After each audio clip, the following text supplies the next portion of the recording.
Salut à vous les juristes, c'est Matt DEH et bienvenue sur Vulgadroit. Aujourd'hui on va parler d'une décision du tribunal des conflits, l'arrêt association syndicale du canal de Gignac du 9 décembre 1899. Dans cet arrêt, le tribunal des conflits va nous expliquer comment identifier un établissement public tout en évitant de les confondre avec des personnes morales de droit privé, genre les associations ou encore les sociétés par exemple. Et si vous voulez en savoir plus, je vous propose qu'on voit ça d'un peu plus près tout de suite.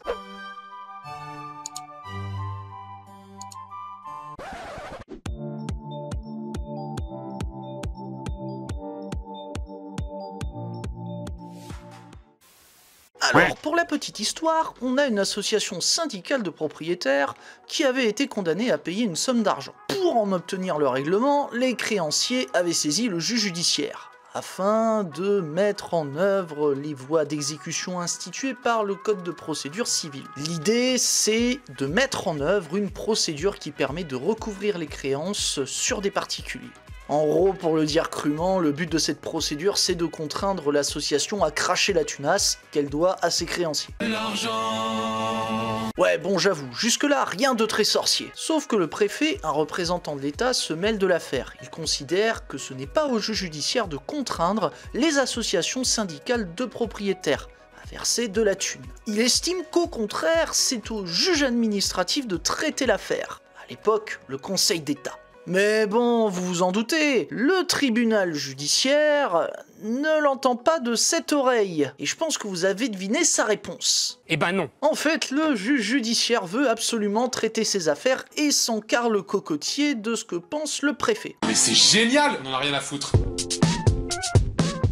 Ok, bon, je m'attendais à cette réaction de votre part. Mais bon, je vais poursuivre en vous indiquant que face à cette attitude, le préfet a décidé de saisir le tribunal des conflits, afin qu'il détermine qui du juge judiciaire ou du juge administratif est compétent pour traiter l'affaire. Et pour répondre à cette question parfaitement existentielle pour l'humanité tout entière, le tribunal a analysé les pouvoirs dont disposait l'association syndicale de propriétaires. Et il s'avère que bizarrement, ces associations disposent de prérogatives dites de puissance publique, c'est-à-dire des pouvoirs qui sont réservés en principe aux personnes publiques, à savoir l'administration, pour faire simple. Et comme prérogative de puissance publique dont bénéficient ces associations syndicales de propriétaires, on peut citer le pouvoir de forcer les propriétaires récalcitrants à adhérer aux associations, ou encore celui de lever des taxes, voire même l'expropriation d'immeubles. Et en allant un peu plus loin, le tribunal des conflits constate que ces associations sont également soumises à des sujétions exorbitantes, ou si vous préférez à des contraintes très importantes, très particulières, pour le dire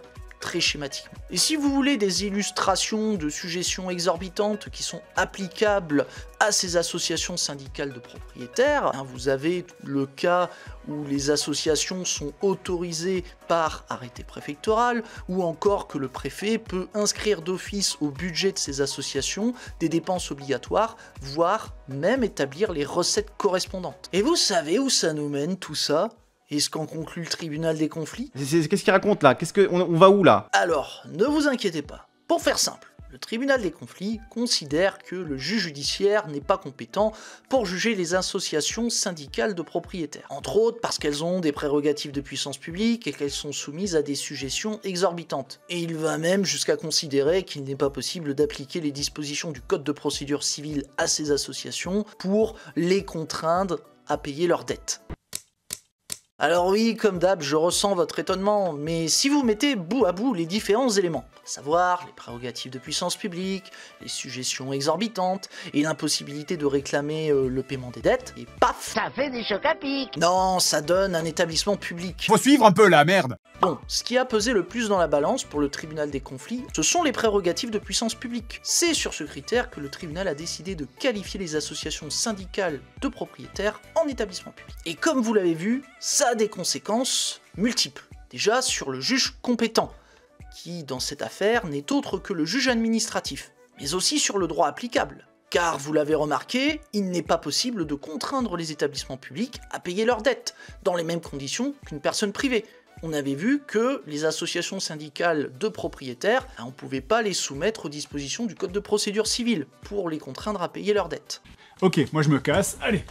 Alors, pour ceux qui sont gourmands, ça c'est cadeau, je vous donne quand même la définition complète de l'établissement public. C'est une personne morale de droit public qui a une autonomie administrative et financière pour effectuer une mission d'intérêt général précisément définie, et sous le contrôle de la collectivité publique dont il dépend, que ce soit l'État, la région, le département ou la commune. Et petite précision, cette définition de l'établissement public est doctrinale. Elle est issue des professionnels du droit et de l'administration elle-même. Comme vous avez pu le souligner, il n'y a pas de définition générale de l'établissement public prévue par la loi. Tout au plus, le législateur peut décider que telle entité constitue un établissement public, mais si la loi ne dit rien, on s'appuie sur des critères comme la présence de prérogatives de puissance publique ou la gestion d'un service public par l'entité. Et je vous propose qu'on s'arrête là avant que votre cerveau n'explose avec toutes ces informations. Mais comme ça, tu quitteras la vidéo en étant moins con, connard. Alors je dis oui. Du coup, voilà les juristes, j'espère que cette vidéo vous a intéressé. Après, encore une fois, j'attire votre attention sur un point. La prérogative de puissance publique, ce n'est pas un critère qui permet d'identifier à coup sûr